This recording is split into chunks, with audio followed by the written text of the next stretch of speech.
Hola, mi nombre es Andrés y hoy les contaré esta historia que se llama Mi cuerpo y la montaña. Había una vez una deportista llamada Luisa y nos contará la historia de cómo reaccionó su cuerpo en las montañas más altas y frías del mundo. Llegó el día, mi vida tenía que tomar otro rumbo. Estaba cansada de vivir siempre lo mismo.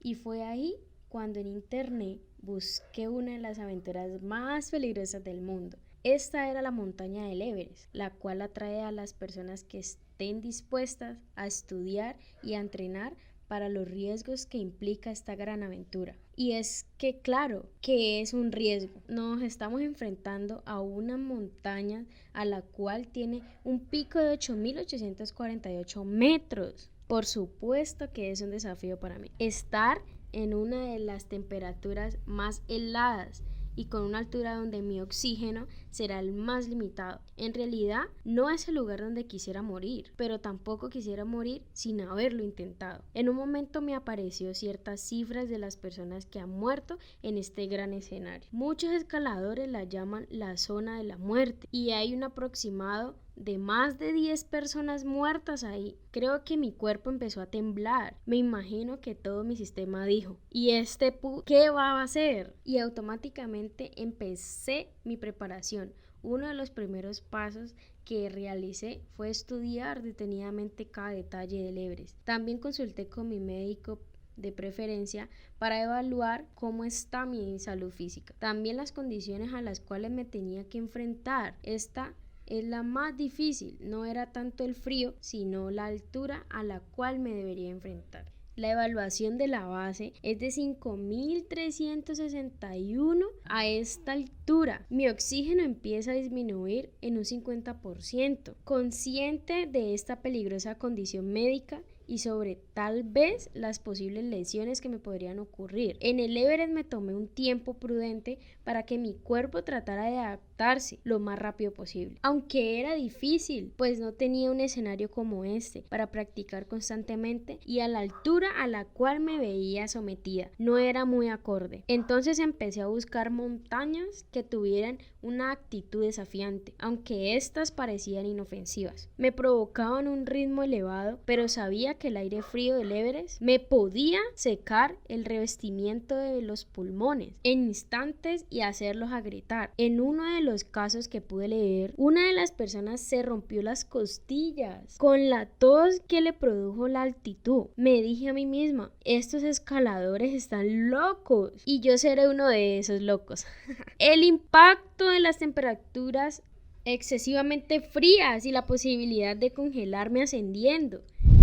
El Everest me ponía a prueba en esos momentos. Pensaba que el escenario es más acorde para empezar mi preparación física. También empecé a buscar las respuestas fisiológicas que mi cuerpo iba a tener. Una de esas respuestas era a padecer un edema pulmonar y un edema cerebral debido a la altitud. Cuando más arriba de la montaña estemos, menos oxígeno tendré y mi cuerpo va a reaccionar mediante la creación de la presión. Mis pulmones van a tener un exceso de fluido. Podré presentar fatiga extrema, mareos, tos con sangre y la famosa hipoxia. Esta se presenta cuando nuestro oxígeno es muy poco y no es suficiente para llegar a nuestro cerebro, ya que este necesita un suministro constante de oxígeno para poder funcionar, pues hasta las partes más grandes de mi cerebro, un ejemplo, mis hemisferios cerebrales. Dios mío, cada vez es más riesgoso. A eso se suma que la hipoxia también puede afectar muchas partes de mi cuerpo, como órganos, sistemas y funciones. Mi cuerpo es acostumbrado a tener un nivel adecuado de oxígeno para que mis tejidos funcionen correctamente. A eso sumamos que no tengo una buena adaptación, que no vivo en una altitud con un porcentaje de oxígeno mínimo. Eso como tal es una gran desventaja para mí. Ahí pensé en irme a vivir en un entorno que me pueda ayudar a mi preparación y vuelve la voz de mi cerebro tratando de persuadir. Qué arriesgado, dice. Una de las partes donde me podía ir a vivir era a Bolivia.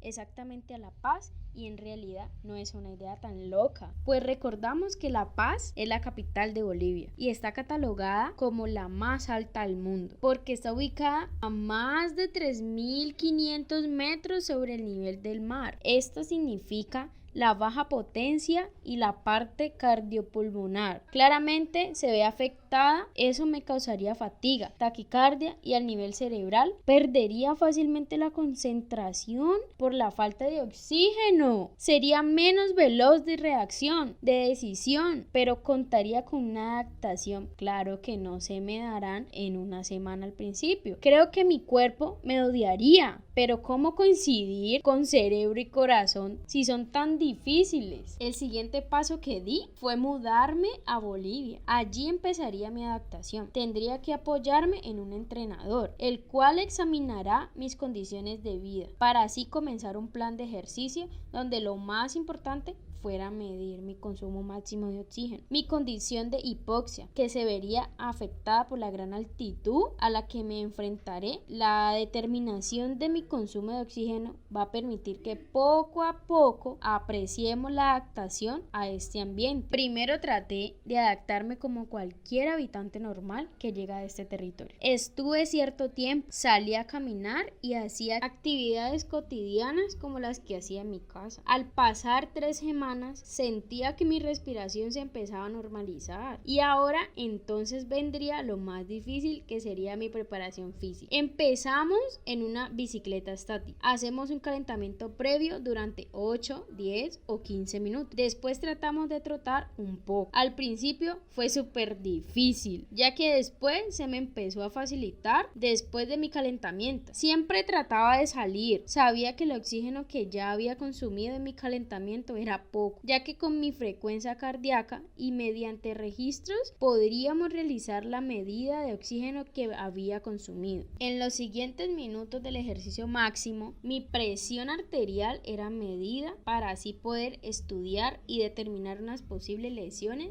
y también la concentración del ácido láctico. Después de varios años de preparación, según yo, iba a hacer mi primer intento y empezó esa travesía. Llegamos al Nevado, nos quedamos unos días tratando de acomodar todo lo que supuestamente íbamos a necesitar, pues yo no era la persona que intenta subir cada cierto tiempo. Suben varios arriesgados, pero es más fácil tratar de hacerlo en grupo. Según muchos de esos, cuando empezamos a subir, solo pensaba en que tal vez podría, en que tal vez no llegaría, ni bajaría para contar la historia. Pero demos un vistazo a lo que estaba pasando dentro de mi cuerpo mientras daba pasos agigantados en esta montaña. Dios mío, ¿qué está pasando en estos momentos? Esta loca es una completa suicida, dijeron los pulmones. El cerebro trataba de mandar órdenes y de cumplir todas las demandas del cuerpo. La temperatura corporal está bajando. Hay un factor externo que no nos permite estabilizarnos. Los termorreceptores que estaban en la piel no sabían qué más hacer.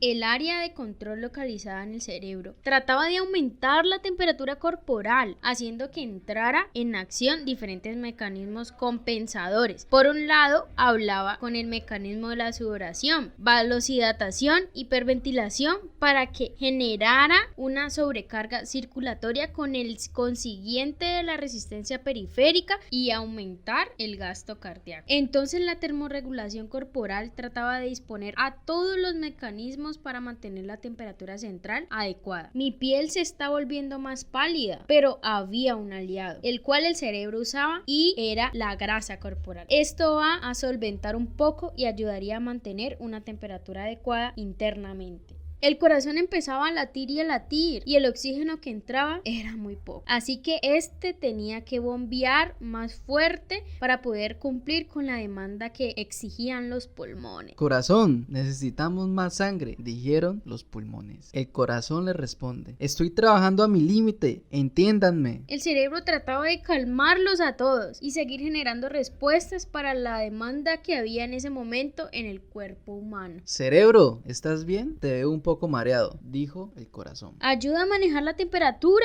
se nos está saliendo de las manos, dijeron los termorreceptores. En ese momento, el cerebro ya no sabía qué hacer. La magnitud de la demanda era muy grande. Necesitaba ayudar al sistema nervioso central, el sistema endocrino, el respiratorio se suma al cardiovascular. También tenía que ayudar al transporte de oxígeno en la sangre y solucionar el proceso de aclimatación, que tiene como objetivo obtener un oxígeno óptimo. No nos podemos olvidar de la tensión en la sangre. Asegurar el oxígeno era importante para los tejidos del cuerpo y los órganos tenían que luchar con la hipoxia. Pobre cerebro. Tantas cosas. Cerebro, ¿estás bien?, exclamó una señora llamada Adrenalina. Los pulmones están un poco débiles, pues sufrieron un edema. Lamento decirte que no te logras adaptar a la temperatura. Por eso llegué en el último momento, para tratar de ayudarte. Hay que empezar a trabajar, cerebro. Y colorín colorado, esta historia se ha acabado.